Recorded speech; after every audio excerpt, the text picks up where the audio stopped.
रूप पाहता लोचनी सुख झाले हो साजनी तुहा विठ्ठल बरवा तुहा माधव बरवा तुहा माधव बरवा तुहा माधव बरवा रूप पाहता लोचनी सुख झाले हो साजनी तुहा विठ्ठल बरवा तुहा माधव बरवा तुहा माधव बरवा तुहा माधव बरवा तुहा विठ्ठल बरवा तुहा माधव बरवा तुहा विठ्ठल बरवा तुहा माधव तुहा विठ्ठल बरवा तुहा माधव बरवा तुहा विठ्ठल बरवा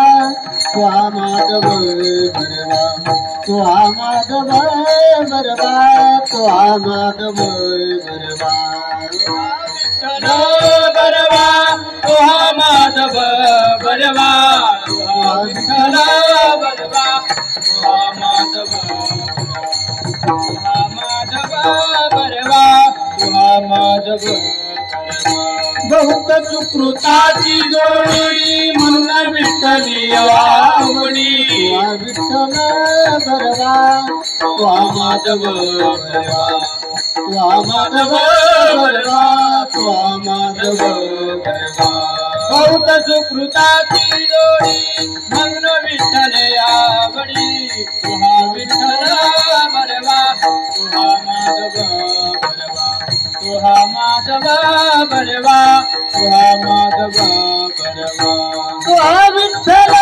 बरवा तुहा माधव बरवा तुहा माधव बरवा तुहा विठ्ठल बरवा तुहा माधव बरवा तुहा माधव बरवा तुहा विठ्ठल बरवा तुहा माधव बरवा तुहा विठ्ठल बरवा तुहा माधव बरवा तुहा विठ्ठल बरवा तुहा माधव बरवा तुहा माधव बरवा तुहा माधव बरवा तुहा माधव बरवा तुहा विठ्ठल बरवा तुहा माधव तुहा माधव बरवा तुहा माधव बरवा साचे आदर बाप कुमादेवी तुहा विठ्ठल तुहा माधव बरवा सुखाचे आगर बाप कुमादेवी वर तुहा विठ्ठल बरवा तुहा विठ्ठल बरवा तुहा माधव बरवा तुहा विठ्ठल बरवा तुहा विठ्ठल बरवा तुहा विठ्ठल बरवा तुहा माधव बरवा तुहा विठ्ठल बरवा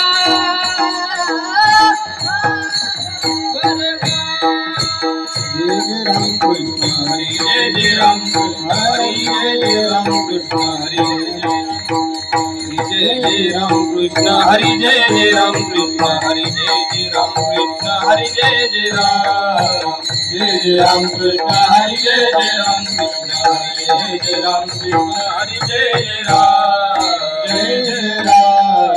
जय जय राम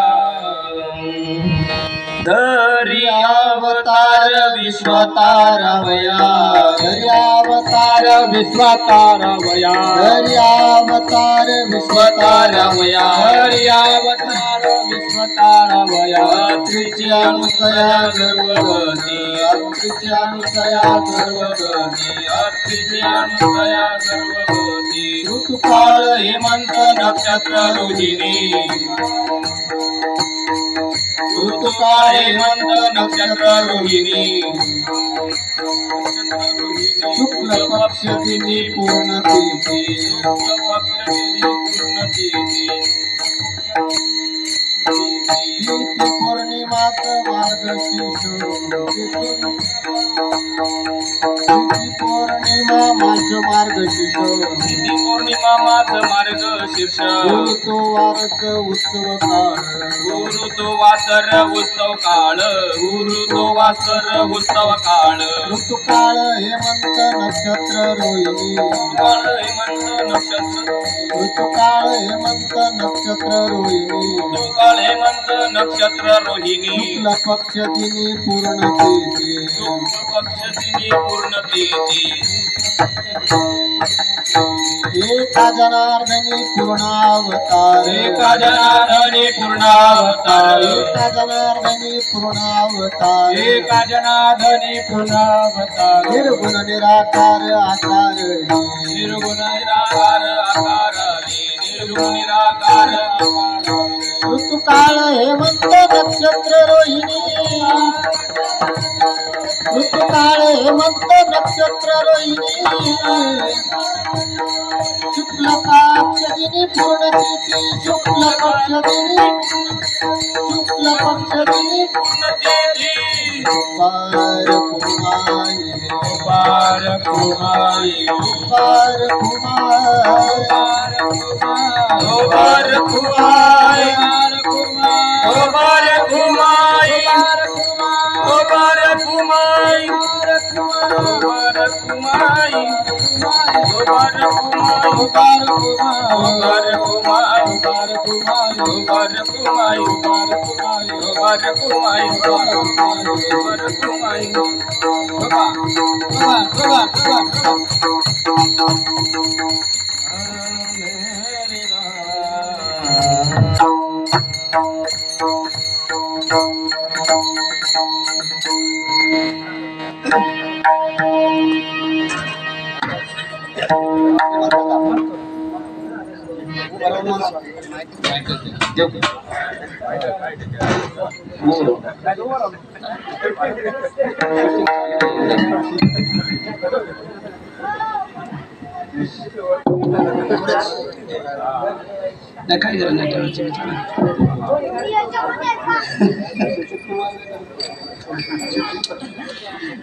तुम्ही म्हणा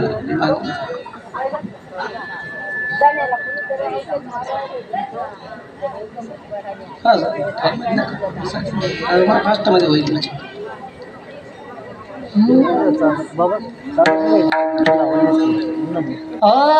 धरी अवतार विश्वतारवया धरी अवतार विश्वतारवया धरी अवतार विश्वतारवया धरी अवतार विश्वतारवया धरी अवतार विश्वतारवया धरी अवतार विश्वतारवया धरी अवतार विश्वतारवया धरी अवतार विश्वतारवया धरी अवतार विश्वतारवया घरी अवतार विश्वतारावया तरी अवतार विश्वतारावया घरी अवतार विश्वतारावया घरी अवतार विश्वतारावया घरी अवतार विश्वतारावया घरी अवतार विश्वतारावया घरी अवतार विश्वतारावया अत्रीची अनुसया गरोदर अत्रीची अनुसया गरोदर अत्रीची अनुसया गरोदर अत्रीची अनुसया गरोदर ऋतुकाळ हेमंत नक्षत्र रोहिणी ऋतुकाळ हेमंत नक्षत्र रोहिणी ऋतुकाळ हेमंत नक्षत्र रोहिणी ऋतुकाळ हेमंत नक्षत्र रोहिणी अत्रीची अनुसया गरोदर अत्रीची अनुसया गरोदर ऋतुकाळ हेमंत नक्षत्र रोहिणी ऋतुकाळ हेमंत नक्षत्र रोहिणी ऋतुकाळ हेमंत नक्षत्र रोहिणी ऋतुकाळ हेमंत नक्षत्र रोहिणी लकाल पक्ष पूर्ण तिथी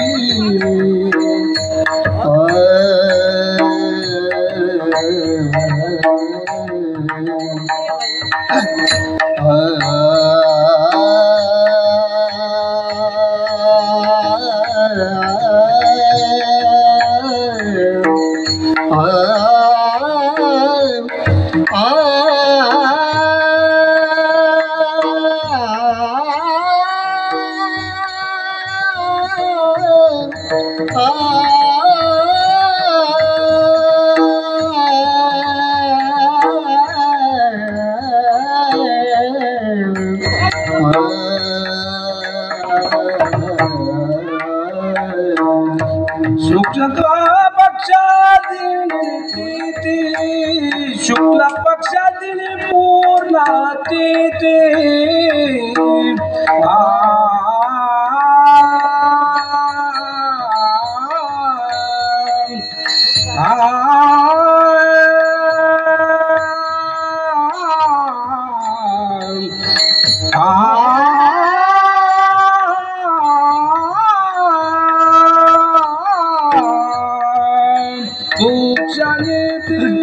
शुक्ल पक्ष दिलाणी पूर्ण प्रीती ऋतुकाळ हेमंत नक्षत्र रोहिणी ऋतुकाळ हेमंत नक्षत्र रोहिणी ऋतुकाळ हेमंत नक्षत्र रोहिणी ऋतुकाळ हेमंत नक्षत्र रोहिणी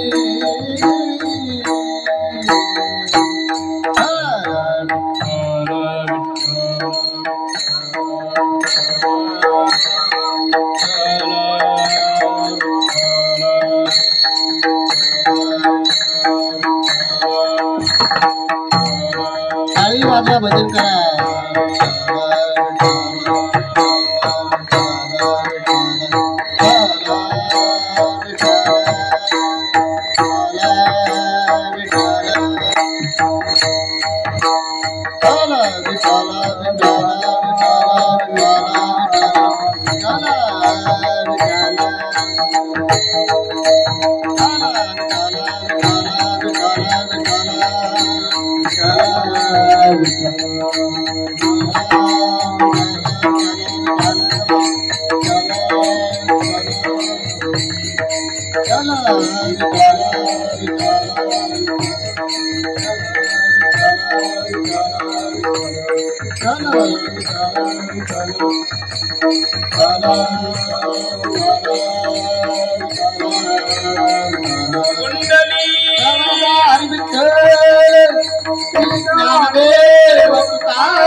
पंढरीनाथ भगवान स्वामी ज्ञानेश्वर महाराज जगद्गुरु तुकाराम महाराज दत्तात्रेय भगवान की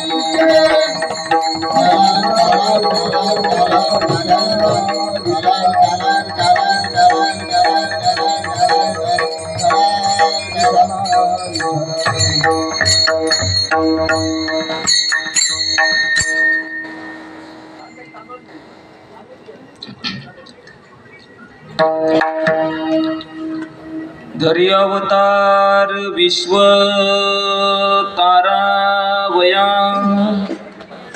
अत्रेचे अनुसुया गरुदर ऋतुकाळ हेमंत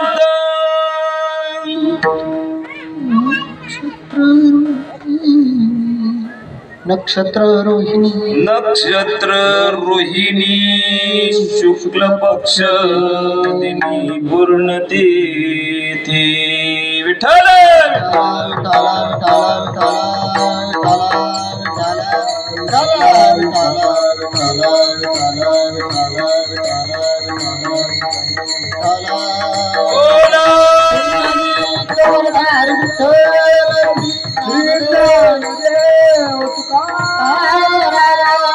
हरिनाथ भगवान अवधूत चिंतन त्रिभुदेव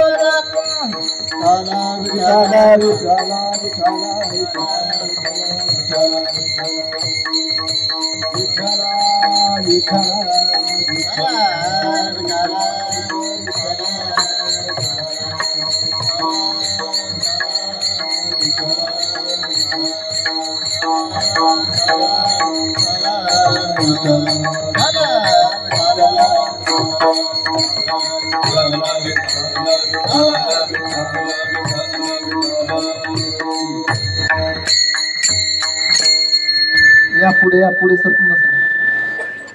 समचरण सरोजम सांद्रनीलांबुधावं जगननीत पाणिं मंडलं मंडलानां तरुण तुलसीमालां कंदरं कुंजनेत्रं सदयधवलहासं विठ्ठलं चिन्तयामि.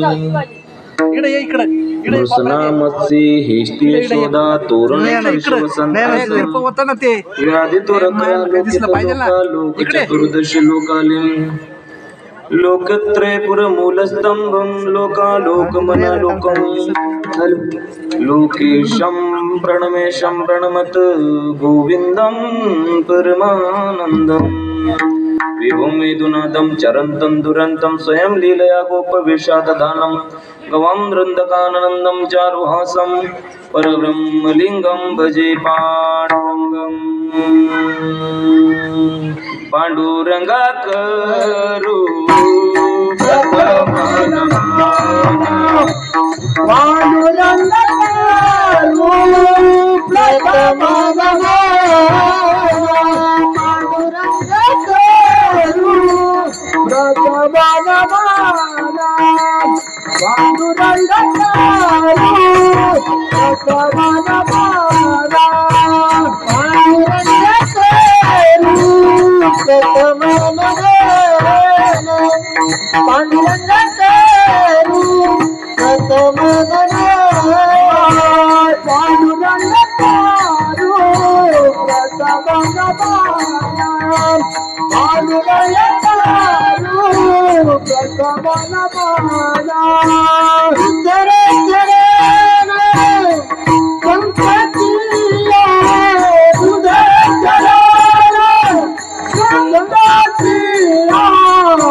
करू प्रथम नमन, आवाज द्या ना थोडासा.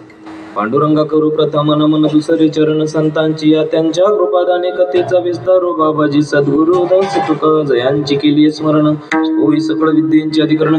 तेच वन दुसरे चरण श्री गुरूंचे ते नमस्कारुनी. आता मनोजवम मारुत तुल्य वेगम, जितेंद्रियं बुद्धिमतां वरिष्ठं, वातात्मजं वानरयूतं, श्रीरामदूतं शरणं प्रपद्ये. प्रस्तुत प्राप्त प्रसंगी. आज मी सांगण्यापेक्षा तुम्हाला माहिती आहे, तुमचं सालाबादाचं ही नित्यनेमच आहे की सेवा काय कारणास्तव आहे, किम कारणम आहे. बरं का, मला असं वाटतं स्वप्नील महाराज, सेवा प्रत्येकाच्या नशिबात नसते. मला आमच्या शेजारचे एक म्हणले होते, महाराज होते बरं का, ते म्हणले महाराज अतिथी प्रत्येकाच्या घरी येतात बरं का. म्हटले अतिथी प्रत्येकाच्या घरात येतात, पण काही अतिथी संत म्हणून येतात. ते संत आहे का ही शंका नंतरची, ते संत असतीलच ही नंतरची गोष्ट आहे. पण येणारे माणसं ज्यांच्या घरी येणार आहेत ते त्यांना काय मानतात? संत मानतात. आणि ते संत आहे का हा त्यांचा प्रश्न आहे, पण मानणारे काय मानतात? संत म्हणतात बरं का. शास्त्र सांगतं, विनमुख जाय अतिथी पुण्य संपत्ती घेऊन जाते. लक्षात घ्या. म्हणून अतिथी घरात आला की तो उन्मुख जाऊ देऊ नये. बघा, आज तुमच्या दारामध्ये बाहेरून अतिथी आलेत, ते संतच असतील ही नंतरची गोष्ट. पण सांगायला पुन्हा आवडेल की सालाबादाप्रमाणे हा अट्टहास तुम्ही करतात. बघा, मी खूप गावाला फिरतो, महाराष्ट्रभर नाही बरं का, एवढा मोठा कीर्तनकार नाही. काही लोक सांगतात की आम्ही महाराष्ट्रभर फिरतो. बाबा, महाराष्ट्र फार मोठा आहे, तो फिरता फिरता माणूस मरून जाईल, एवढा मोठा महाराष्ट्र आहे. पण सांगतात लोक, ऐका, महाराष्ट्रभर नाही पण अनेक गावांना जातो. महाराज रात्री दत्त मंदिरावरच कीर्तन होतं, परवाही होतं, आजही पुन्हा लगेच आहे.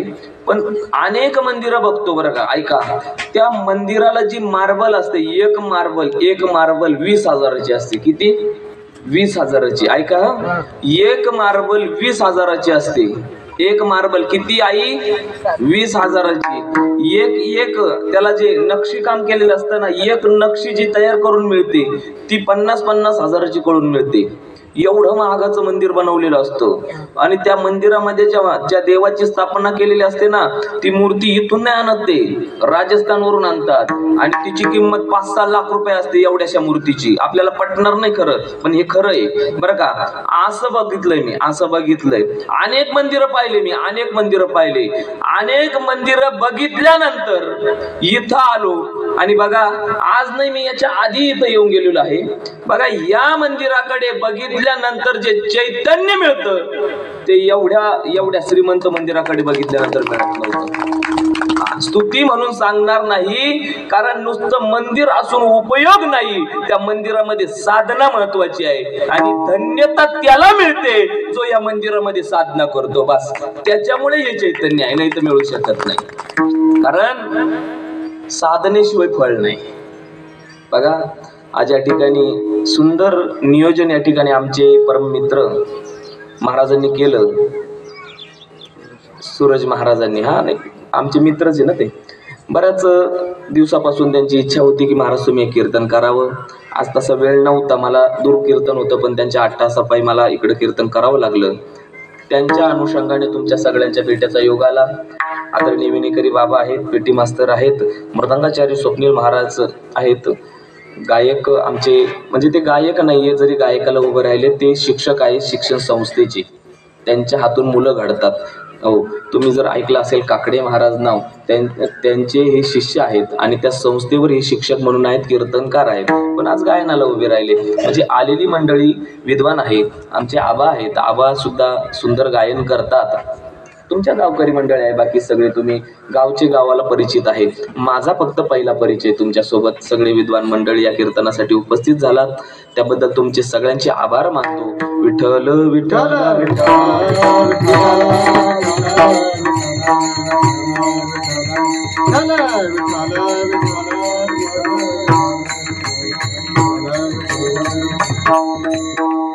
का?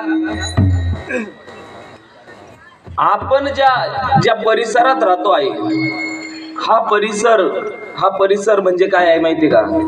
हा परिसर म्हणजे दंडकारण्य आहे. अरण्य वन प्रकार आहेत ते एवढे सांगण्यापेक्षा मला लगेच दत्तप्रभूंच्या चरित्राकडे वळायचं आहे.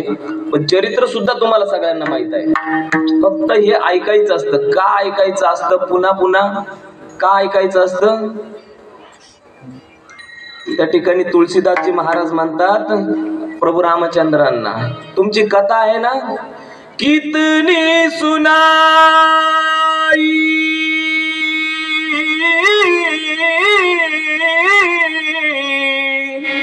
आपने कितनी भी सुनाई, पण मला काय वाटतं माहिती का? मला ऐकावंच वाटते, कारण ती गोड आहे.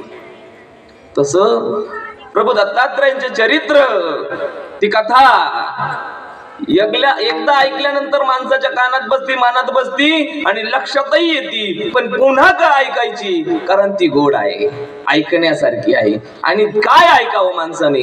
जे ऐकण्यासारखं आहे. हो, काय बघावं माणसानं? जे बघण्यासारखं आहे. काय बोलावं माणसाने? जे बोलण्यासारखं आहे. काय करावं माणसाने? करण्यासारखं आहे. महाराज, काय गोष्ट झाली होई? करावं करण्यासारखं, बोलावं बोलण्यासारखं. बर का, हे मार्मिक बोलणं झालं. मार्मिक बोलणं झालं म्हणजे मला सांगायचं असं आहे, माणसाने तेच बोलावं जे समोरच्याला चांगलं वाटेल. काय? तेच बोलावं जे समोरच्याला चांगलं वाटेल. असं बोलू नाही की आपल्या बोलण्यामुळे एखाद्याचं मन दुखवेल, अंतकरण दुखवेल. मी काय म्हणतो, इथं हा सगळा अट्टहास चालू आहे ना, या परिवाराला कोणाची मदत करता आली नाही आली तो नंतरची गोष्ट आहे. करा नका करू, पण त्यांना दुखवलं नाही पाहिजे. त्यांना साथ द्या नका देऊ, तो नंतरचा प्रश्न आहे. म्हणजे काय बोलावं? जे बोलण्यासारखं आहे. काय करावं? मी काय म्हणतो, गावामध्ये जाऊन याच्या त्याच्या कुची निंदा करण्यापेक्षा, काड्या चहाड्या करण्यापेक्षा सप्ताहामध्ये येऊन टाळ वाजवलेलं कधी चांगलं आहे का नाही?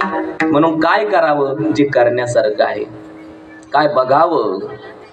काय बघावं? मी काय म्हणतो, सिनेमा थिएटर मध्ये जाऊन पिक्चर बघण्यापेक्षा, सिनेमा बघण्यापेक्षा 2-2, 10-10 हजार रुपये खर्च करून घरचे घर ते सिनेमा बघण्यासाठी जातात. मला त्यांचा प्रश्न हे नाही बरं का, त्यांचे पैसे ते कसे खर्चू शकतात. पण मला एक म्हणायचं, ते बघण्यासारखं नाही. काय बघावं? अहो बघा ना, त्या जगाच्या ज्या विटेवरच्या मालकाचं रूप बघा ना, ते बघण्यासारखं आहे का नाही? ते बघण्यासारखं आहे. या ना कधीतरी या दत्त मंदिरामध्ये या, त्या देवाकडे बघा, टक लावा आणि त्या देवाच्या डोळ्यांमध्ये डोळे घालून बघा. बोलावा विठ्ठल, पाहावा विठ्ठल, करावा विठ्ठल जिरेवारे, करावा विठ्ठल जिरेवारे, करावा विठ्ठल जिरेवारे. बोलावा विठ्ठल, करावा विठ्ठल, करावा विठ्ठल जीवभावे, बोलावा विठ्ठल जीवभावे, करावा विठ्ठल जीवभावे.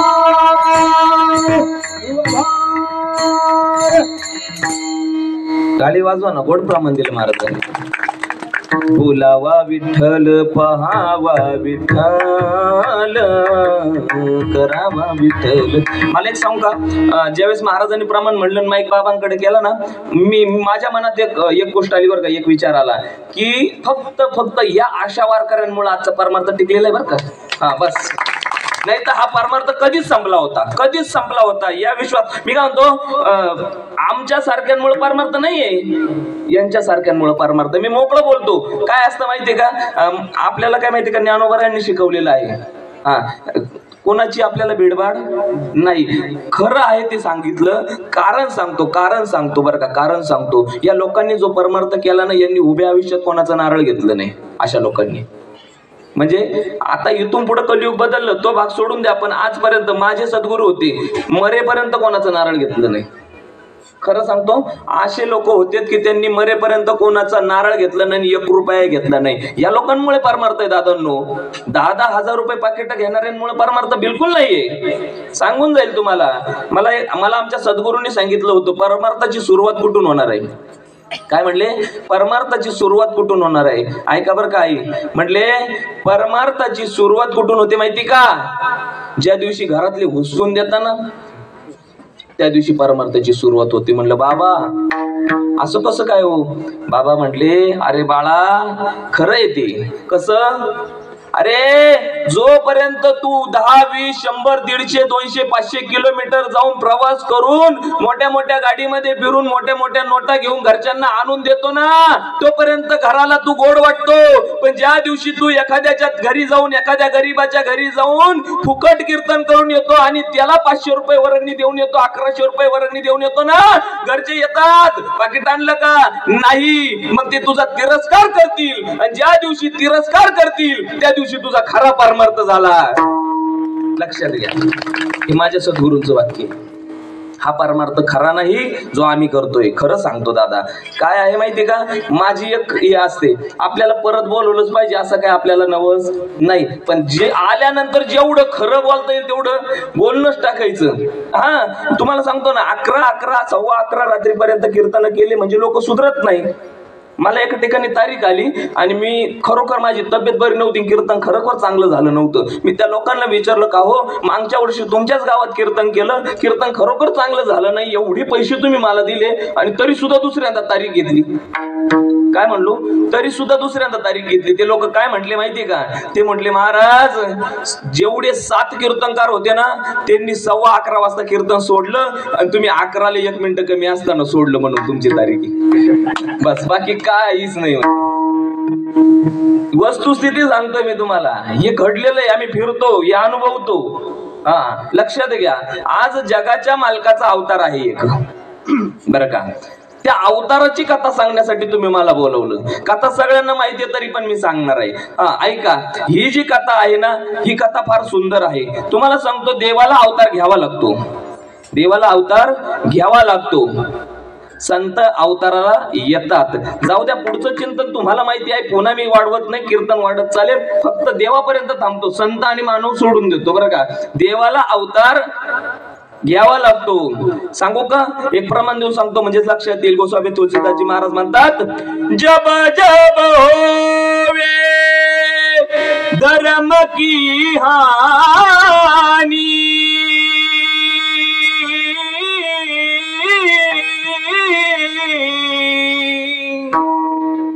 काय होईल? जेव्हा जेव्हा धर्मावर संकट येईल, जब जब होवे,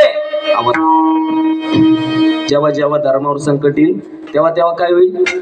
तब तब प्रभू धरे विविध शरीरा, धर्म रक्षवाया अवतार घे,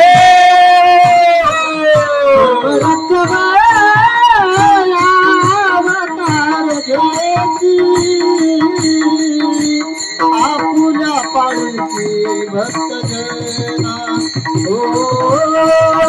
आपुल्या पाळीची भक्त जना, धर्म रक्षवाया अवतार घेती, धर्म रक्षवाया अवतार घेती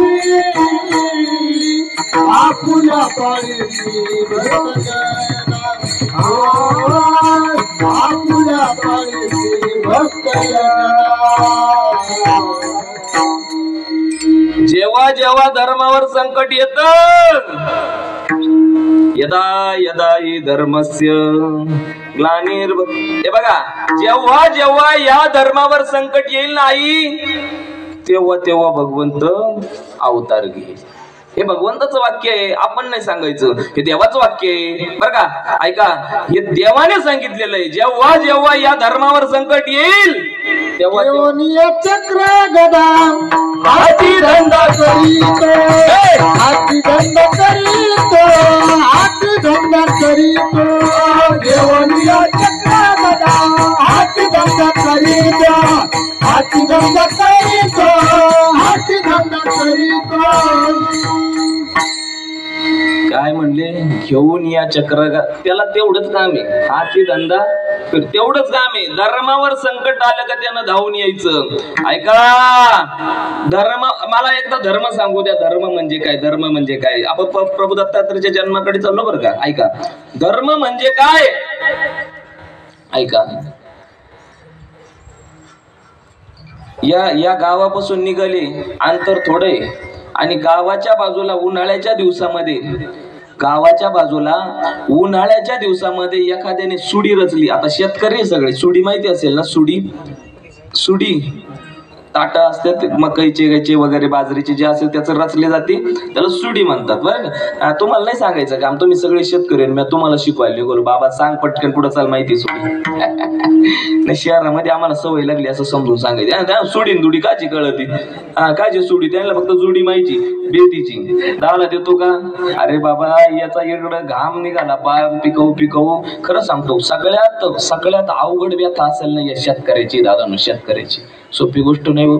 अहो एक मेथीची जोडी बर का, एकाचं वावर बिगा भर फक्त 1.5 लाखाला मागितल्या जातो, बाकी तशीच मारा त्या आणि पेपरला त्याच नाव राहतं फक्त. आणि बाकीच्यांना काही नाही बरं का, पैसा नाही अडका नाही, नाव त्याच. खरं सांगतो, जर धर्म वाचवायचा असेल, जर देश वाचवायचा असेल ना, सगळ्यात पहिले शेतकरी वाचवलं पाहिजे. आणि शेतकरी जर वाचवता आला नाही तर आपण सुद्धा वाचणार नाही. शेतकरी महत्वाचा आहे या विश्वामध्ये. हा, शेतकरी महत्वाचा आहे. ऐका, काय सांगत होतो मी, धर्म. वा, ऐकणारे असावे ते असे. मी एखाद्या कीर्तनात विचारलं का काय सांगत होते, म्हणजे कीर्तन सांगत होते म्हणजे. मग आता मी काय तमसगिरी काय, कीर्तन सांगणार ना, तुम्ही कीर्तन सांगत होते. धर्म. ऐका, धर्म कशाला म्हणतात.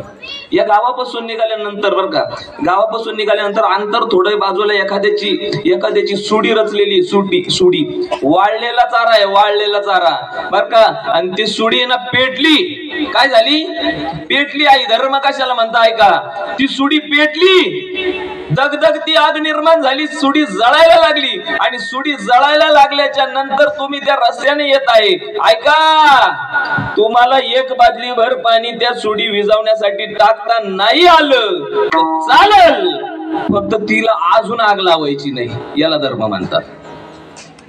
लक्षात घ्या. एखाद्या ठिकाणी कीर्तन आहे, सप्ताह आहे, देवाचं नियोजन आहे, धार्मिक कार्य आहे, तुम्हाला 1 रुपया वर्गणी नाही देता आली ना चालेल, पण जे देऊ राहिले ना त्यांना वाक्य बिघडू नका तुम्ही. बस याला म्हणतात धर्म. एवढाच धर्म आहे, दुसरं काही नाही. धर्म यालाच म्हणतात. धर्म म्हणे सत्य कर्म व्हावे काय,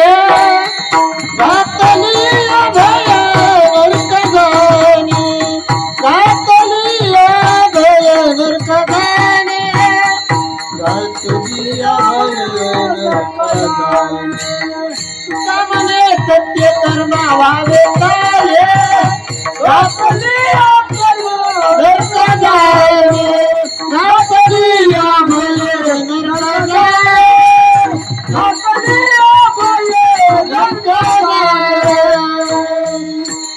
ऐका, हा धन शब्द कुठून निर्माण झाला आपल्या कीर्तनामध्ये. जेव्हा जेव्हा धर्मावर संकट येतं तेव्हा भगवंत अवतार घेतात बरं का. जेव्हा जेव्हा धर्मावर ग्लानी येते ना, संकट येतात ना, तेव्हा भगवंत धावून येत असतो बरं का. हा विषय आपला चालला होता. कधी आला महाराज. ऐका, एखादा दृष्टांत ऐका सांगतो बरं का. दृष्टांत तुम्हाला सांगतो की धर्मावर संकट आल्यानंतर देव कसा धावून येतो. ऐका, 5 पांडवांची पत्नी होती. 5 पांडवांची काय नाव होतं, पतिव्रता काय, द्रौपदी. ऐका, हा धर्म सांगतोय. द्रौपदी होती आणि 5ही पती द्यूत खेळायला लागले. द्यूतच ना, तेव्हाच्या भाषेत द्यूत, आत्ताच्या भाषेत जुगार, पत्ते. ते खेळू नये माणसाने, वाईट असतं ते.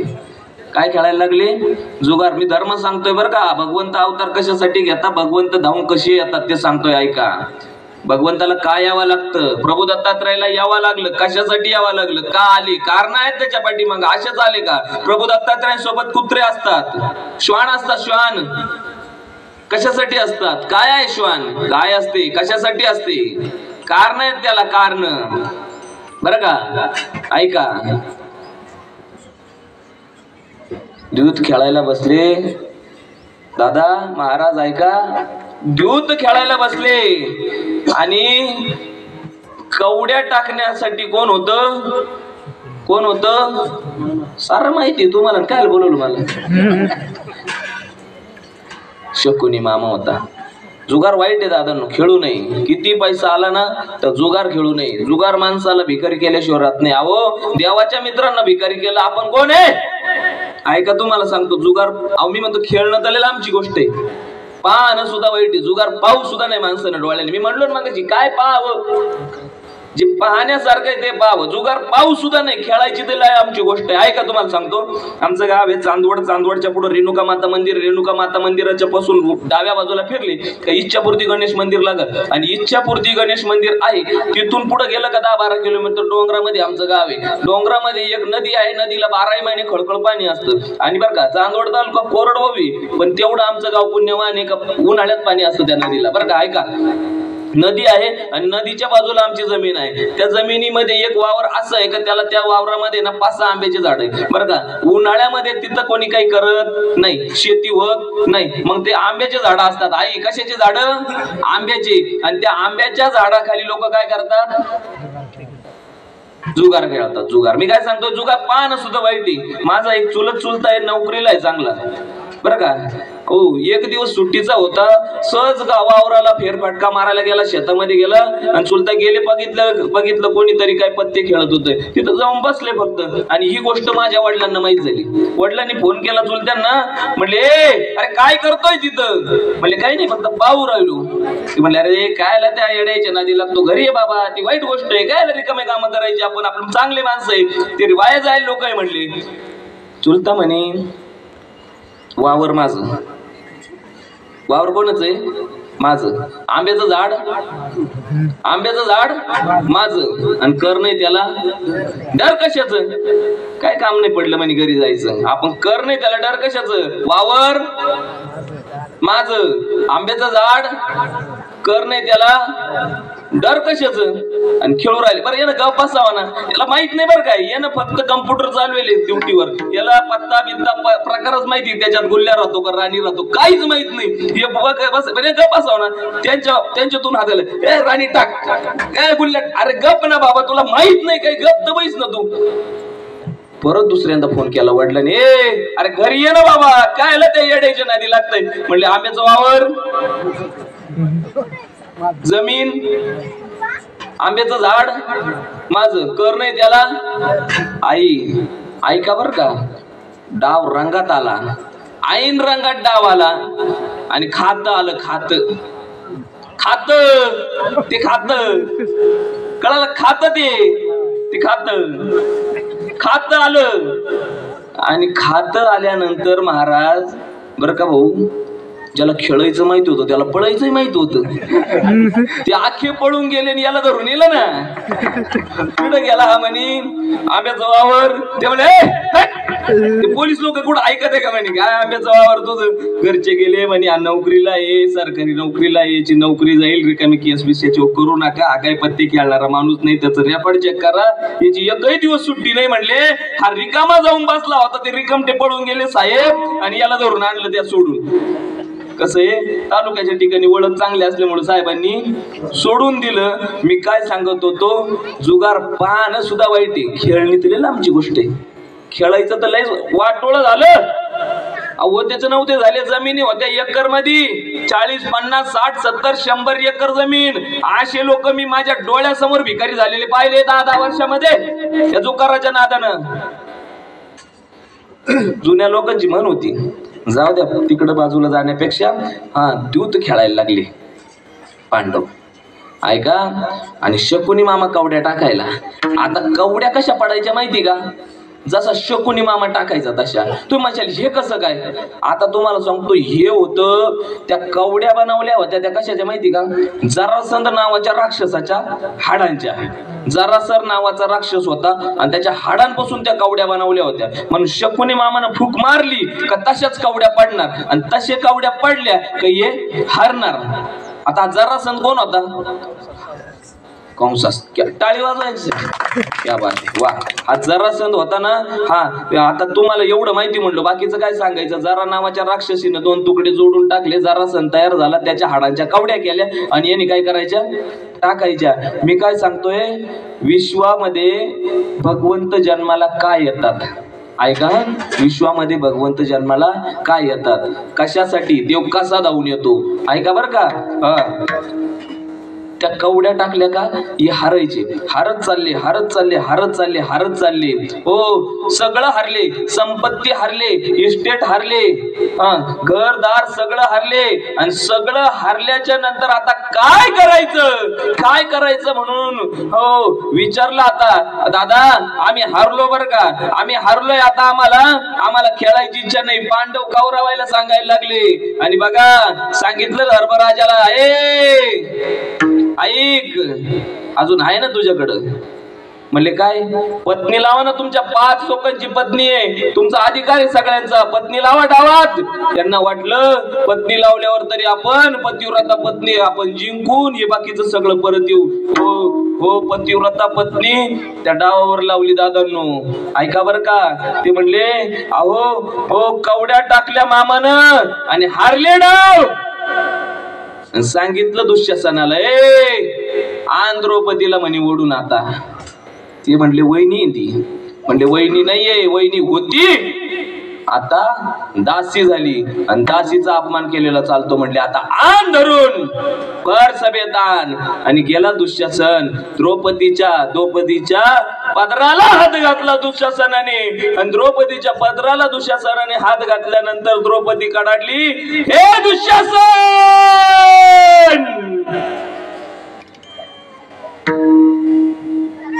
लाज नाही वाटत?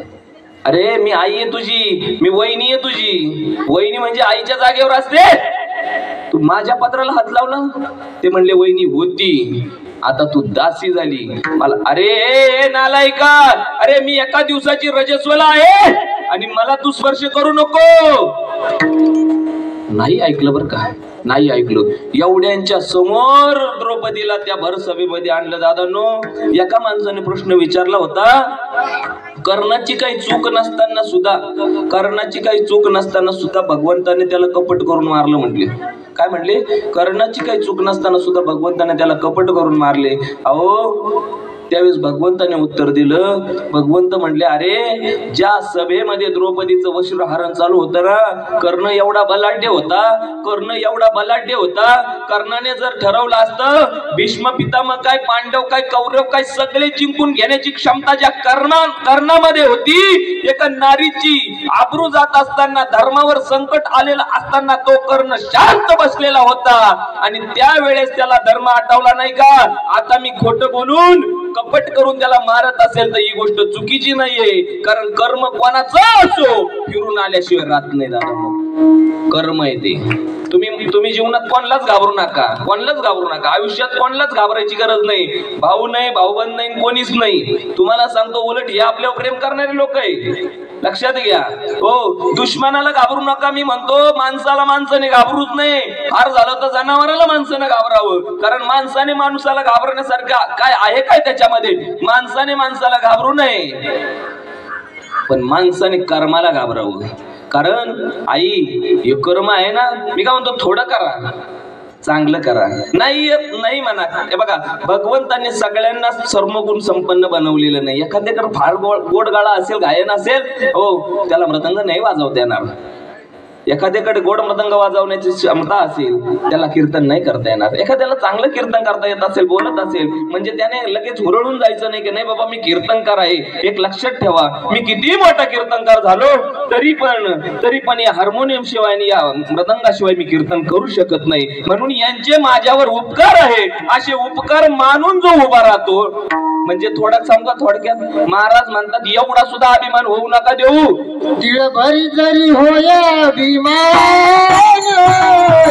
मेरू तो मान भार देवा, मेरू तो मान भार देवा, मेरू तो मान भार देवा.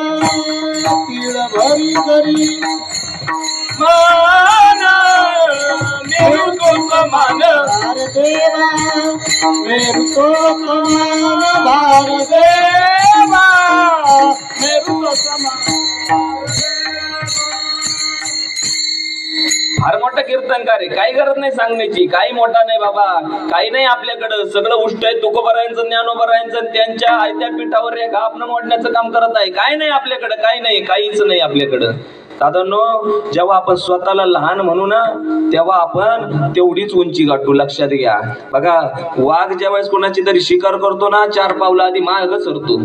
लक्षात घ्या. म्हणून सगळा गर्व बाजूला ठेवायचा आणि कर्म डोळ्यासमोर उभं करायचं. एक लक्षात घ्या, कीर्तन करायचं म्हणजे फार मोठं काही काम नाही. लक्षात घ्या, कीर्तन सांगितल्याने फार फार गोष्टी आहेत बरं का.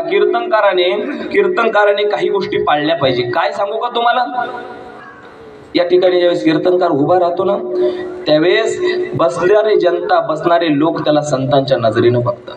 मग त्याने संतांसारखं वागलं पाहिजे, त्याच्या आचरणामधून ते दिसून आलं पाहिजे, त्याच्या बोलण्यामधून ते दिसून आलं पाहिजे. लक्षात घ्या, कीर्तन करण्याची संधी भगवंताने आपल्याला दिली म्हणून सकाळी उठल्यानंतर देवाचे नमस्कार केले पाहिजे. देवा, ए प्रभू दत्तात्रय, अहो तुम्ही आम्हाला ही संधी प्राप्त करून दिली, हा भार माझ्या खांद्यावर टाकला, मी फार भाग्यवान आहे बरं का, मी तुमच्यामुळे कीर्तनकार आहे बरं का, मी फार मोठा कीर्तनकार नाही. कारण इथं उभं राहिल्यानंतर कीर्तनकार राहत नाही. तर काय होतं माहिती का, ब्रह्मीभूत काय त्याची होत असते. ब्रह्मीभूत कशी, ब्रह्मीभूत आहे का प्रमाण एखादं. ब्रह्मीभूत काया होतच कीर्तनी भाग्य तरी ऋणी देवाईचे भाग्य तरी ऋणी देवाईचे भाग्य तरी ऋणी देवाईचे ब्रह्मीभूत काया देवतनी भाग्य तरी ऋणी देवाईचे भाग्य तरी देवाईचे.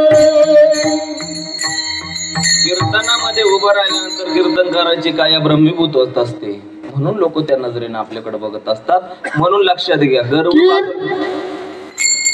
कीर्तन चांग होय अंग हरी रूप होय अंग हरी रूप होय अंग हरी रूप. टाळी वाजवा महाराजांसाठी. महाराज, ही साधना आहे, साधना. ही सोपी गोष्ट नाही. हे मृदंग वाजवताय ना, यांचं वजन फक्त 33 किलो आहे. किती किलो?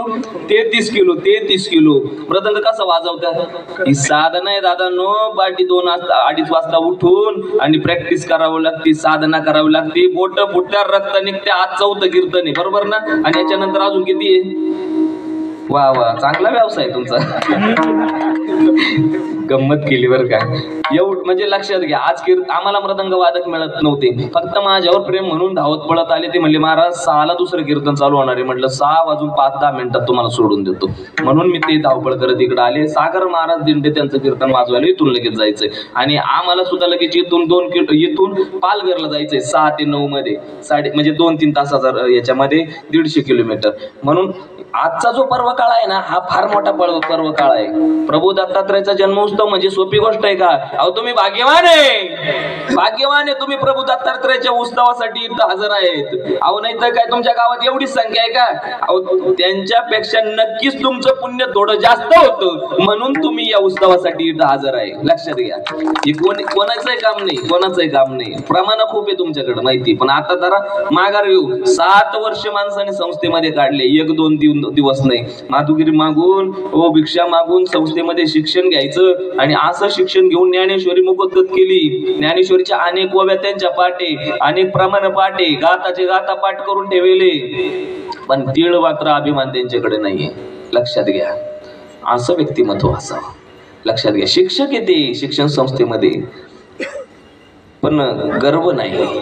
ऐका, द्रौपदीला त्या भरसभेमध्ये आणण्यात आलं. मी तुम्हाला सांगत होतो भगवंत अवतार घेतात. हो ऐका, द्रौपदीला त्या सभेमध्ये आणण्यात आलं आणि आणल्यानंतर ओढत ओढत आणण्यात आलं आणि द्रौपदीने आता बघितलं, 5 पांडवांकडे बघितल्यानंतर नजर झाली. पांडवांनी माना खाली घातल्या. अहो सांगितलं, वाटत होतं द्रौपदीला, अरे माझा भीम आहे ना, अरे तो सगळ्यांचा एका बुक्कीमध्ये बाजूला करील, माझ्या आबरूचं रक्षण करील. धनुर्धर अर्जुन आहे. काय अर्जुन आहे, त्याची भक्ती काय, धन्य अर्जुनाची भक्ती, त्याचा साहेब लक्ष्मीपती, त्याचा सारथी भगवान ज्योतिषस्तंभी हनुमान, इंद्रजित. अरे इंद्र काय काय ज्याने संग्रामी हारू जिंकिला तो अर्जुन आहे. सोपा आहे का?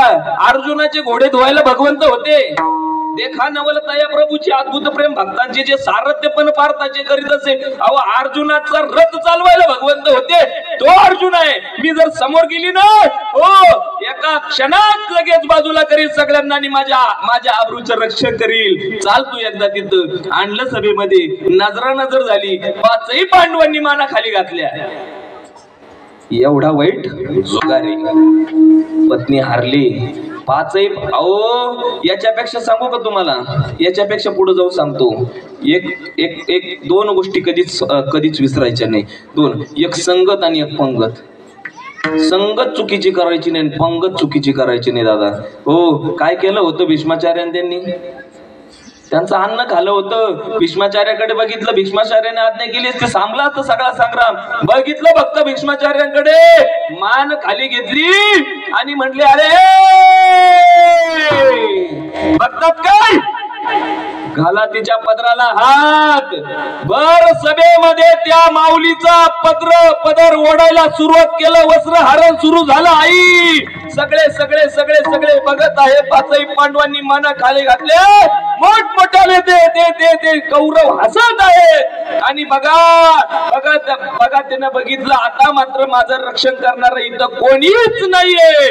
आणि जगाच्या मालकाला आवाज दिला, कुठे गुंतला ती द्वारके कराया, कुठे गुंतला ती द्वारके कराया,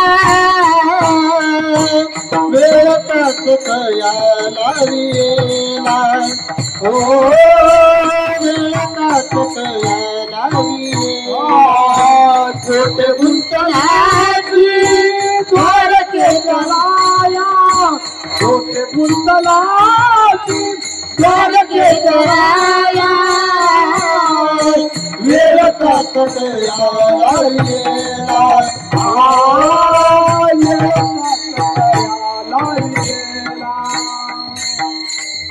जगाच्या मालकाला आवाज आला बहिणीचा. अरे जगाचा मालक क्षणामध्ये हजर झाला. वेळ कमी आहे, तुम्हाला सांगितलं असते द्रौपदी पांचाली पूर्ण. ऐका आई, जगाचा मालक साड्या पुरवायला सुरुवात केली. किती साड्या पुरवल्या. अहो ओढणारे थकले. जगाच्या मालकाने बहिणीला साडी पुरवायला सुरुवात केली. एक सांगून जाईल दादांनो तुम्हाला, आयुष्यामध्ये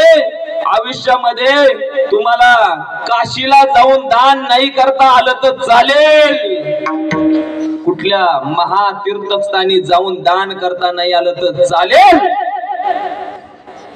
4 धाम फिरता नाही आले तर चालतील, 12 ज्योतिर्लिंग फिरता नाही आले तर चालेल, तुम्हाला जगन्नाथपुरी मथुरा द्वारका जाता नाही आले तर चालेल. पण एक गोष्ट लक्षात ठेवा, तुम्ही कुठलाही देव नाही केला तर चालेल. याच्याही पुढे जाऊन सांगेल, तुम्हाला पंढरपूरला आयुष्यभर नाही जाता आलं तरी चालेल. फक्त एक काम करायचं, वर्षाच्या काठाला स्वतःच्या बहिणीला फक्त एक साडी घ्यायची. तिचे आशीर्वाद तुम्हाला कधीच भिकारी होऊ देणार नाही, कधीच नाही. लक्षात घ्या, जगाच्या मालकाने बहिणीचा आबरूच्या रक्षणासाठी साड्या पुरवल्या दादा. आणि साड्या पुरवल्याच्या नंतर बहिणीने भावाला प्रश्न केला, भगवंता का रे, मी तुझी बहीण होते म्हणून तू माझ्यासाठी धावून आला का रे, त्याच्यासाठी धावून आला का रे. त्यावेळी जगाच्या मालकाने बहिणीला सांगायचं, ऐक द्रौपदी, फक्त तू माझी बहीण होती म्हणून मी धावून आलो नाही, तर या विश्वामध्ये धर्मावर कोणतंही संकट येऊ द्या, मला धावून यावं लागतं. नवे नवे तर जन्म सुद्धा कधी कधी घ्यावा लागतो. अभंगाचं पहिलं चरण. हरी अवतार विश्वतारमया, हरी अवतार विश्वतारमया, हरी अवतार विश्वतारमया, हरी अवतार विश्वतारमया. अत्रिची अनुसूया गरोदर, अत्रिची अनुसूया गरोदर, ऋतुकाळ हेमंत नक्षत्र रोहिणी, ऋतुकाळ हेमंत नक्षत्र रोहिणी. अत्रिची अनुसूया गरोदर, अत्रिची अनुसूया गरोदर, ऋतुकाळ हेमंत नक्षत्र रोहिणी, ऋतुकाळ हेमंत नक्षत्र रोहिणी. विठ्ठल बघा, जगाच्या मालकाने सांगितलं मला विश्वामध्ये कोणावर जरी संकट आलं तरी धावून जावं लागतं. आणि मग त्या पतिव्रतेने प्रश्न केला, देवा तू असे अवतार घेतलेले आहेत का रे? म्हणले खूप अवतार घेतलेले आहेत बर का, खूप अवतार घेतलेले आहे. विश्वामध्ये कोणावरही संकट आलं ना मी धावून जातो, अवतार घेतो, माझ्या भक्तासाठी धावून जात असतो. माझ्या भक्ताच्या मनाला जसं आवडल तसं मी वागत असतो. फक्त त्याची भक्तीमुळं त्याच्या भक्तीनं तो मला जिंकून घेत असतो. म्हणले असं काय झालं बरं का? अभंगाच्या पहिल्या चरणात महाराज म्हणले की बाबा विश्वतार या विश्वाचं संरक्षण करण्यासाठी अवतार घेतात. आणि पुढे लगेच एक कडवं जोडलं काय? आत्रीची अनुसया बरोबर. बरं ठीक आहे, जगाचा मालक विश्वाचं रक्षण करण्यासाठी जगाचं रक्षण करण्यासाठी अवतार घेतो. पण हे कडवं जोडायची काय गरज होती? आत्रीची अनुसया काय गरज होती? ऐका तुम्हाला कथा सांगतो. आत्रीची अनुसया गरोदर कशी राहिली गरोदर, काय झालं होतं नक्की बर का? वेळ कमी आहे, थोडं सांगतो. कैलासामध्ये माझे महादेव बसलेले होते, शेजारी पार्वती बसलेली होती. पार्वती माता बसलेली असताना बघा सती अवतार संपलेला होता, पार्वती अवतार सुरू झालेला होता. सतीला सांगितलं होतं बाई नको जाऊ. आवती हर्षणे नैनन शने तुळशी तहान जायचे कंचन बरसे, सोन्याचा पाऊस पडला जाऊ नको, गेली दत्त झाली. आणि मागून घेतलं जन्म शिव अनुरागान, परत पार्वती म्हणून जन्माला आली, शेजारी बसली आणि म्हणले मी किती मोठी पतिव्रता आहे. बघितलं का? मागच्या जन्मात मागितलं तरी परत तुम्हालाच पती केलं, एवढी मोठी मी पतिव्रता आहे. हसले भगवान महादेव. आणि भगवान महादेव म्हणले अरे तुझ्यापेक्षा फार मोठी पतिव्रता या विश्वामध्ये आहे. बस असं जर तुम्हाला सांगू, स्वतःच्या पत्नी समोर जर एखाद्या दुसऱ्याच्या पत्नीचं जर माणूस कौतुक केलं ना, तिला स्वयंपाक चांगला करता येतो, ती काय म्हणते माहिती का? हा मी तिच्याकडे जाऊन शिकून घेते. असंच म्हणते ना. आपण फक्त म्हणायचं अगं तुझ्यापेक्षा त्या बाजूच्या त्या ताईला आहे ना, तिला लय भारी स्वयंपाक येतो. ती लगेच म्हणते ना हा मग मी तिच्याकडे जाऊन शिकून घेते. काय म्हणते? धन्यवाद, तुम्हीच सांगितलं म्हणून बरं आहे ना. बस राग आला. म्हणले तुम्ही म्हणता म्हणून मी विश्वास ठेवायचा का? अजून कोण सांगायलाय? परत बर का नारद मुनीला मग तेवढंच काम होतं. घेतलं नारदाला बोलून सांग म्हणे. म्हणले आहे ना स्वयंभू राजा म्हणजेच कर्दम ऋषी 3 कन्या झाल्या बर का. प्रसूता माता बर का, अनुसया आणि एक कोण शुभलोचना. 3 कन्या झाल्या. आणि 3 कन्यांमध्ये शुभलोचना मुनींना दिली, प्रसूता दक्ष राजाला दिली आणि अनुसया आत्रींना दिली. या 3 कन्या झाल्या दादांनो. 3 कन्या झाल्या होत्या आणि सांगितलं ती आत्रींची अनुसया आहे ना ती तुझ्यापेक्षा जास्त मोठी पतिव्रता आहे. म्हणजे खरं आहे का? म्हणे बघू जा तिचं सत्व बघायला जायचं. बस सांगितलं बरं का, ठरलं. तुम्हाला कथा माहिती जरा म्हणून फास्ट घेतली बरं का. सगळ्यांना माहिती बरं का. आत्रीची अनुसया गरोदर सांगतोय बरं का. ऐका आई दादा ऐका. हो बघितलं मोठी पतिव्रता आहे. बरं बघता लगेच लक्ष्मी नारायणाकडे, लगेच नारायण मुनींना तेवढंच काम होतं. नारद मुनी लगेच विमानात बसले, टपकन लक्ष्मी नारायणची इथं उतरले आणि बस तिथूनच मिस कॉल मारला ब्रह्मदेवाला. ते गायला एकत्र केले, म्हणले ओ तुमच्या तिघांच्या पत्न्यांपेक्षा या पृथ्वी तळावर एक पतिव्रता मोठी आहे बर का. सगळ्यांना राग आला. पतिराजांना सांगितलं आज्ञा केली जा सत्वहरण करण्यासाठी. यांनी विचार केला, अरे चांगलं कार्य करणारी माऊली आहे, तिच्या कर्माचं फळ तिला भेटत आहे. जगाचा बाप सुद्धा तुमच्या कर्माचा विरुद्ध फळ देऊ शकत नाही बरं का. तुमचं जर कर्म चांगलं असेल ना तर तुमच्या जीवनात सुखच येणार, कोणी साडवं येऊ शकणार नाही. जगाच्या मालकाने विचार केला, कर्म चांगलंय, मी कसं बिघडवू शकतो. जगाचे मालक गेले हो आणि बघा भिक्षुकाचा वेश निर्माण केला आणि समोर गेले अनुसूया मातेच्या समोर गेले आणि दारामध्ये गेल्यानंतर आवाज दिला, भिक्षाम देही. आईने आवाज ऐकला. अत्री मुनी बाहेर गेलेले होते, संरक्षणासाठी कमंडोलू घरात ठेवलेलं होतं आणि बाहेर घरामध्ये जे काही जंगलातील कंदमुळे असतील ताटामध्ये घेतले आणि त्या साधूंना देण्यासाठी, त्या भिक्षुकांना देण्यासाठी आले. तिघ समोर उभे आहेत. विचार केला, भिक्षाम देई विचार केला, ओ बाबा तुम्ही आज सकाळी सकाळी आमच्या दारात आलात, हा पुन्हा आता माघारी परत तेच आला बघा. अतिथी आपल्या दारात आला तर परत जाऊ द्यायचा नाही. बघा विचार केला, हे दान घ्या म्हणले, हे दान आम्हाला चालणार. सत्वहरण करायचंय ना, शॉर्टकट चालू आहे बरं का. तुम्ही मशाल मध्ये असं बी होतं भाऊ होतं, पण मला टाइम नव्हता सांगायला, आहे का नाही आहे का. सत्वहरण करायचं ना, म्हणले आई अशी भिक्षा आम्ही घेत नसतो. म्हणले मग कसं घेणार तुम्ही. म्हणले आम्हाला अंगावरचे वस्त्र बाजूला करून निर्वस्त्र व्हायचं आणि नग्न अंगाने आम्हाला दान वाढायचं, तरच आम्ही स्वीकारत असतो. म्हणले असं करायचं. हो पतिव्रता स्त्री आहे, आता जर तसं केलं तर पातिव्रत्य भंग होईल आणि नाही केलं तर अतिथी विनमुख जाईल आणि विनमुख जाईल अतिथी पुण्य संपत्ती घेऊन जाती. हे जर परत निघून गेले तर माझं पुण्य सगळं निघून जाईल. करायचं काय करायचं काय करायचं काय. घरामध्ये पतिराजाने ठेवलेलं कमंडलूवर लक्ष केलं. पतिराजांच्या कमंडलू मधलं पाणी घेतलं आणि कमंडलू मधलं जळ गंगा जळ त्या तिघांवर शिंपलं आणि काय झालं, छोटी छोटी बालक तयार झाली. हाय प्रमाण नंतर आता छोटी छोटी बालक तयार झाली आणि बालक तयार झाल्याच्या नंतर तीनही बाळांना पाळण्यात टाकलं आणि सेवा करायला सुरुवात केली बरं का. पाना फुटला स्तनपान केलं. 6 महिने झाले पती येत नाही. तिघांच्याही पत्न्या आल्या, बघितलं कुठं आहे आणि आल्या अनुसूया मातेच्या समोर. अनुसूया मातेला आवाज दिला, अनुसूया आमचे पती आम्हाला परत पाहिजे. म्हणले घेऊन जा. म्हणजे कुठं आहे. म्हणले ते काय पाळण्यामध्ये. अनुसूया माता गेली आणि बघितलं पाळण्यामध्ये बरं का. हे बाई इथं बघा, या इकडं आणि जा घेऊन. आल्या पार्वती माता पहिल्यांदा आणि पार्वती माता पहिल्यांदा हात लावणार, ओळखूच येईना ना.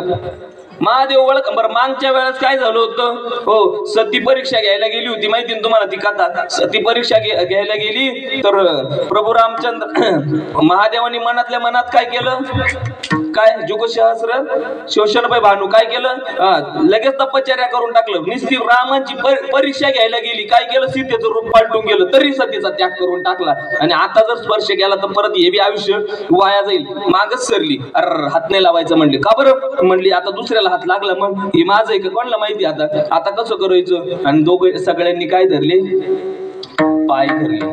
ऐका, पाय धरल्याच्या नंतर सांगितलं आमचे पती आम्हाला परत द्या. थोडक्यात कथा चालू आहे बरं का. आमचे पती आम्हाला परत द्या म्हटले आणि आमचे पती परत द्या म्हटल्याच्या नंतर त्या पतिव्रतेनं पुन्हा गंगाजळ हातामध्ये घेतलं. तिघाही देवांना मोठं केलं आणि परत माघारी पाठवायचं. पण देवांकडे एक वरदान मागून घेतलं. काय करायचं तर तुम्ही काय करा, माझ्या पोटाला जन्म घ्यावा. म्हणून तिघाही देवांकडे काय केलं, वरदान मागून घेतलं. हेमंत बघा, ऋतुकाळ हेमंत आहे, नक्षत्र रोहिणी आहे, शुक्ल पक्ष आहे आणि पौर्णिमेचा दिवस आहे. प्रभू दत्तात्रेयचा जन्म झाला. अभंगाचं दुसरं चरण.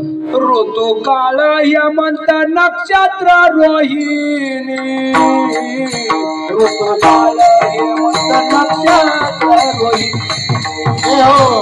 ऋतुकाळ हेमंत नक्षत्र रोहिणी,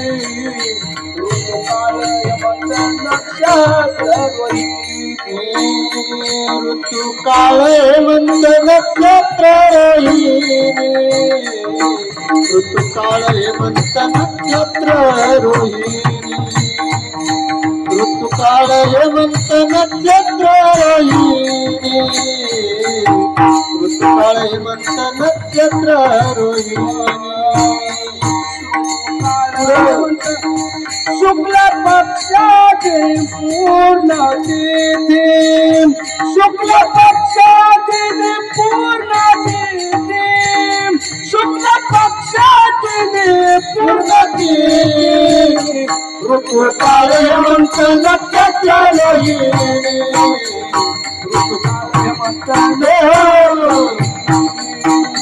ऋतू काळ हेमंत नक्षत्र रोहिणी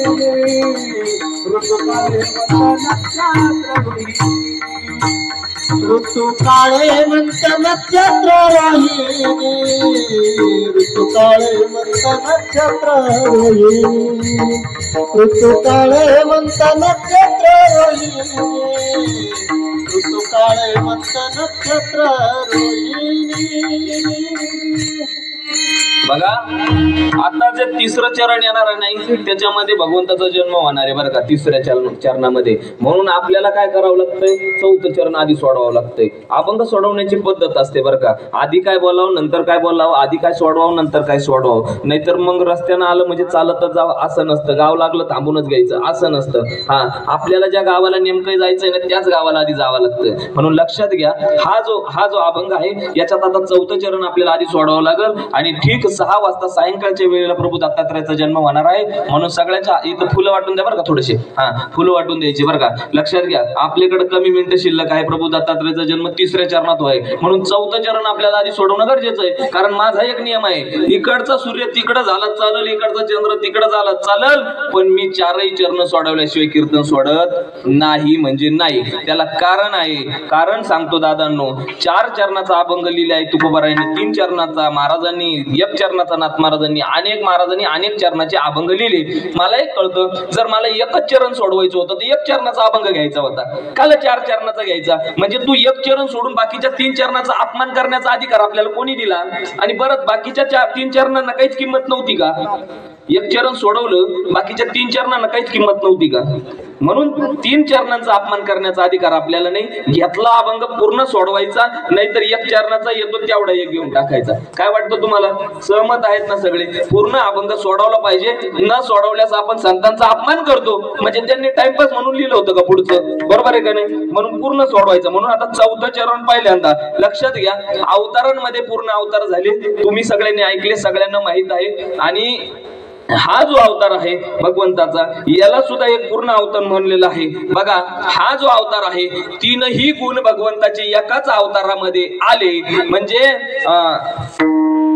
रजगुण तमोगुण आणि सत्वगुण भगवंत म्हणजे 3ही देव असतील महादेव विष्णू भगवंत आणि ब्रह्मदेव यांचे 3घांचेही गुण विश्वामध्ये एकत्र कुठेही पाहायला मिळत नाही बघा 3घांचेही गुण 2 जागा आपण एवढे भाग्यवान आहोत ते एकत्र पाहायला भेटतात विश्वाच्या पाठीवर 2 स्थान आहेत बघा पहिलं स्थान आहे आपल्याच त्र्यंबकेश्वर नगरी मधील त्र्यंबकनाथ भगवंत 3 देव आहे का नाही एकत्र 3 देव आहेत का नाही दत्तात्रयाचं स्वरूप असणार ते भगवंत आहे बघा शिव महापुराण कथा सांगत असताना बराच आम्ही वर्णन त्याचं करत असतो 8व्या क्रमांकाचं ज्योतिर्लिंग म्हणजे त्र्यंबकेश्वर ज्योतिर्लिंग दत्तात्रय स्वरूप ज्योतिर्लिंग ज्याला म्हटलं जातं ते भगवान महादेव 3ही गुण एकत्र येतात ते फक्त त्र्यंबकेश्वर ज्योतिर्लिंग आणि दुसरी जर जागा असेल बरं का दुसरी जागा पूर्ण अवतार घेऊन भगवंत एकाच ठिकाणी 3ही गुण घेऊन नांदले अभंगाचं 4थं चरण एका जनार्दनी पूर्ण अवतार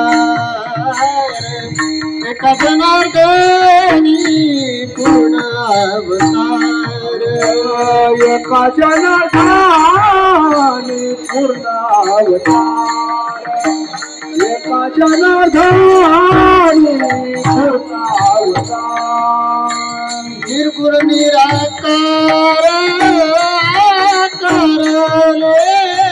निर्गुण निराकार आकार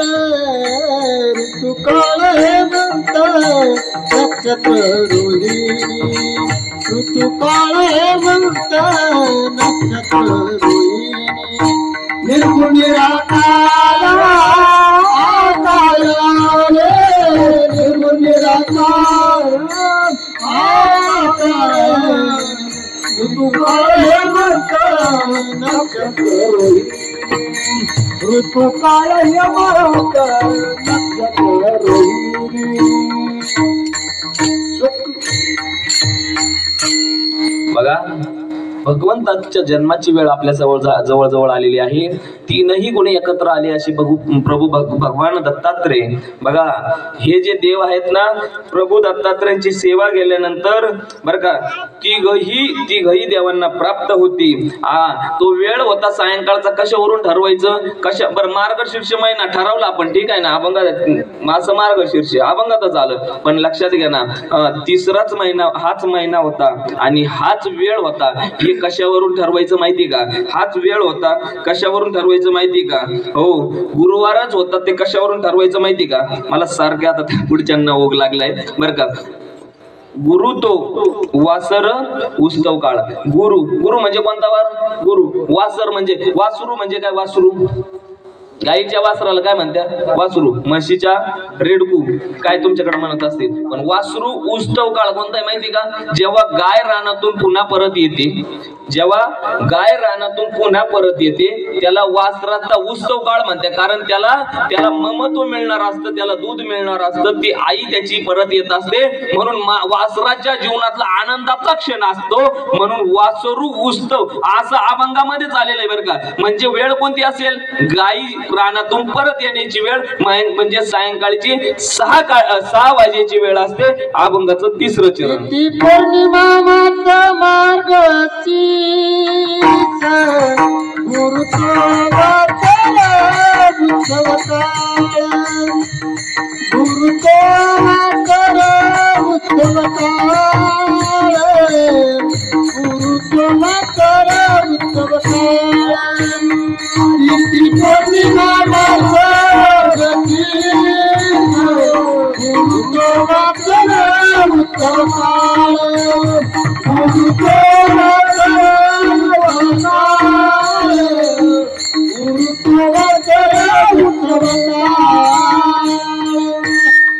गुरुवार होता, पौर्णिमा होती, मार्गशीर्ष महिना होता, सायंकाळी 6 वाजेची वेळ होती आणि ही वेळ आता आपण साधलेली आहे. अवघ्या काही क्षणामध्ये भगवंताचा जन्म होणार आहे. सगळ्यांना फुलं वाटा. विठोबा रखुमाई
बघा काही क्षणाचा विलंब आहे. आता आपल्याला भगवंताचं जन्म साजरी करायचा आहे बरं का. 6 वाजेची वेळ असते. भगवंताचे जन्म चार प्रसंग बनवले बघा. रात्री 12 वाजता कोणाचा जन्म? गोपालकृष्ण भगवंताचा. हो दिवसा 12 वाजता कोणाचा? प्रभू रामचंद्रांचा. सकाळी 6 वाजता कोणता अवतार? कोणता अवतार? आई नरसिंह अवतार. आणि सायंकाळी 6 वाजता कोणता अवतार? सायंकाळी 6 वाजता कोणता अवतार? प्रभू दत्तात्रयचा अवतार बरं का. म्हणून सायंकाळी 6 वाजेला 4 प्रहर बनवले का नाही? 6 चोक 24 तासामध्ये सायंकाळी 6 वाजता आता प्रभू दत्तात्रयचा आपल्याला जन्मदिवस साजरा करायचा आहे. पण या जन्मदिवसासाठी हा जो खटापटोप महाराजांनी केला, महाराज खरंच बरं का. ओ महाराज तुम्ही मागच्या जन्मात मोठे संत होते. सोपं नाही दादा, पोरीचं लग्न करणं सोपं आहे, हे एवढं उभं करणं अवघड गोष्ट आहे. नाही, फार अवघड आहे. आणि तुम्हाला सांगतो बरं का गड्या, हा, तुमच्या गावात एखादं कीर्तन फुकट घ्या, माझं पैसे नाही घेणार, मी पाकिट नाही घेणार. हा, मी मोकळं सांगितो, मी बाहेर 10,000 घेत असतो, तुम्हाला मोकळं सांगून देतो, ऐकून घ्या. तुमच्याकडून 1 रुपया घेणार नाही, फक्त एवढा माझ्या मित्राला मदत करत जा गड्या. काही तर कार्यक्रमाला काही नका करू, फक्त टाळ घेऊन येणं उभं राहा, त्याच्या पाठीशी उभं राहा, तुमच्या गावाचं नाव तो 7 समुद्र पार पोचविल बरं का. त्याला मदत करा, त्याला मदत करा, बस काही नका करू, अशा माणसाला मदत करत जा.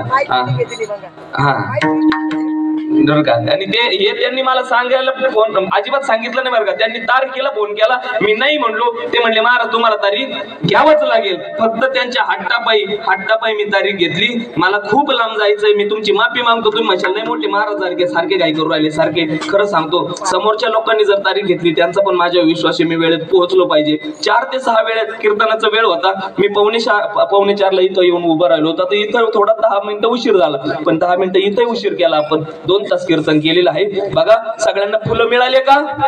फुलं मिळाले का? महाराज प्रभूंचा अवताराचा आपल्याला जय जयकार करायचा आहे. मी एकदा जय घोष करील, सगळ्यांनी फुलं उधळायचे आणि महाराज अभंग म्हणतील, अभंग जन्माचा आणि कीर्तन. हो हो, आणि जन्म आपण छोट्या खाणी साजरा करूया. प्रभू दत्तात्रय भगवान की. तिरे पाहत तया माझं दंडवत, तया माझं दंडवत, तया माझं दंडवत. तिरे पाहत तया माझं दंडवत, तया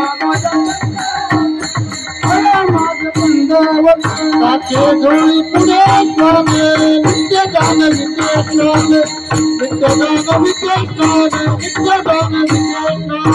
साचे झोळी पुढे स्वामी, नित्य गान विजय स्वामी, नित्य गान विजय स्वामी, नित्य गान विजय स्वामी. माता सुगंधता भार, अंगी विभूती सुंदर, अंगी विभूती सुंदर, अंगी विभूती सुंदर. माता सुगंधता भार, अंगी विभूती सुंदर, अंगी विभूती सुंदर, अंगी विभूती सुंदर. गदाती पायी खडावा सोबती, पायी खडावा सोबती, पायी खडावा सोबती. गदाती पायी खडावा सोबती, पायी खडावा सोबती, पायी खडावा सोबती. सामने दिगंबर तया माझा नमस्कार, तया माझा नमस्कार, तया माझा नमस्कार. सामने दिगंबर तया माझा नमस्कार, तया माझा नमस्कार, तया माझा नमस्कार. नित्य गान विजय गान, नित्य गान विजय गान, नित्य गान विजय गान, नित्य गान विजय गान, नित्य गान विजय गान. बघा, प्रभू दत्तात्रयाचा जन्म झाला. अभंगात फार गोड वर्णन आलं. दिगंबर अवस्थेमध्ये प्रभू दत्तात्रय जन्माला आले. सोबत काय आहे माहिती का? काखेमध्ये जोडी आहे, श्वान आहेत, सोबत गाय आहे बरं का. गैया से क्या नाता है, गैया हमारी माता है बरं का. गाय सोबत आहे, गाय सोबत आहे. मी तुम्हाला सगळ्यांना एक टिप देतो, एक आमंत्रण देतो आधी, आणि मग पुढे बोलतो बरं का. ऐका, आमच्या या आंबड गावाच्या थोडं पुढे गेल्यानंतर लिंक रोडला जाधव संकुल लागतं. त्या जाधव संकुल मध्ये महाडा स्टॉपवर एक मोठे संत येणारे गोसेवक ते आहेत. मुक्तानंदगिरी बापू ज्यांचं नाव आहे, मुक्तानंदगिरी बापूजी. 7-8 हजार समाज येतो त्यांच्या दर्शनाकडे. नुसतं दर्शनासाठी 5-5 हजार कॉल वेटिंगला आहेत. त्यांनी कोरोना येण्याच्या अगोदर सांगून टाकलं होतं की महामारीचा आजार येणार नाही. मागच्या वर्षी डोळ्यांचा आजार येणार, त्याच्या आधी सांगून टाकलं की डोळ्याचा आजार येणार आहे. भविष्यवक्ता, राष्ट्रीय भविष्यवक्ता ते आहेत. ऐका, त्याच्याही पुढे जाऊन सांगतो, किडनी फेल लोक त्यांनी जिवंत केले. त्याच्या पुढे जाऊन सांगतो, कॅन्सर ज्या डॉक्टरांनी काढून दिले ते त्यांनी रिपेअर करून काढून दिले. असे ते साधू आहेत, आयुर्वेदाचार्य. ते काय खूप असं नाही, फार विद्वान साधू आहेत. त्यांचा वेळ जर तुम्हाला घ्यायचा असेल, मी सांगतो 5000 कॉल वेटिंगला आहे, लाखो मेसेज वेटिंगला आहे. त्यांचा वेळ भेटत नाही. 3 वर्षापासून खटाटोप केला आणि त्या साधूंची तारीख मिळवली. फक्त 1 तास दर्शनासाठी योग आहे. 7 ते 8 हजार लोकांना महाप्रसाद आहे. सगळ्यांनी जेवणासाठी सुद्धा तिकडेच यायचं. आणि सगळ्यांना आजच आमंत्रित होतो, पुढच्या शुक्रवारी साहेब सायंकाळी 5:30 ते 6 वाजता तुमची उपस्थिती प्रार्थनीय आहे. हो, तुम्हाला आमंत्रण दिलं. याच्या पुढे ऐका काय होतं. सोबत श्वान होते, श्वान 4 होते. म्हणजे काय नक्की होतं? काळे श्वान प्रभू दत्तात्रय सोबत असायचे. काय होतं ते? 4 वेद होते बरं का. 4 वेद होते, ऋग्वेद, यजुर्वेद, सामवेद आणि अथर्ववेद. प्रभू दत्तात्रयच्या सोबत काय होतं? प्रभू दत्तात्रयच्या सोबत काय होतं? तर प्रभू दत्तात्रयच्या सोबत एक गाय होती. ती गाय म्हणजे काय होती बरं का? ती गाय म्हणजे पृथ्वी होती. दत्तात्रय म्हणजे काय? दत्त म्हणजे भगवंत, अत्रेय म्हणजे काय? आत्री ऋषींचे पुत्र म्हणजे दत्तात्रय. अनेक अर्थ दत्तात्रय प्रभूंचे मी तुम्हाला सांगितले असते. वेळ संपलेली आहे. माझ्याकडून बोलण्याच्या ओघामध्ये जर काही चुकला असेल तर तुमची माफी मागतो बरं का. पुढच्या वेळेस अर्धा तास जास्त करून देईल, पण 2 तास केलं महाराज मी कीर्तन, आहे का नाही? पण या वेळेस मी तुमची परवानगी घेतो बरं का. महाराज, तुमचे आई वडील भाग्यवान आहेत. अशा आई वडिलांच्या पोटी तुम्ही जन्म घेतला आणि तुम्ही परमार्थाला लागले. काहीच्या आई वडिलांकडे संस्कार नाही म्हणून पोरं सुद्धा बिघडले. महाराज, तुम्हाला धन्यता देण्यापेक्षा तुमच्या आई वडिलांना जास्त धन्यता दिल्या पाहिजे की त्यांनी हा सगळा तुमचा हट्ट ते पुरवतात. आजकाल कोणी कोणासाठी काही करत नाही दादांनो, कोणी कोणासाठी धावत नाही. पण हे लोक तुमच्यासाठी धावून येतात. म्हणून या लोकांचे उपकार तुम्ही कधी विसरू नका. तुमच्या आई वडिलांच्या चरणाची सेवा तुम्ही सोडू नका. महाराज, मी तुम्हाला या गादीवरून सांगतो, एक दिवस तुम्ही फार मोठी झाल्याशिवाय राहणार नाही बरं का. कधी खरंच फार मन मोकळं करून तुम्हाला सांगत आहे, स्तुती म्हणून नाही. लक्षात घ्या, प्रभू दत्तात्रयचा जन्मोत्सव आपण या ठिकाणी मोठ्या जल्लोषामध्ये साजरा केलेला आहे. ज्ञानेश्वर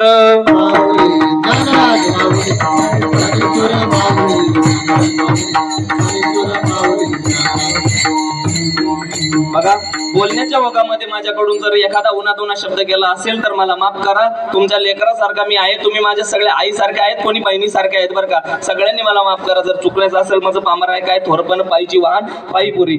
जय विठ्ठल, जय हरी.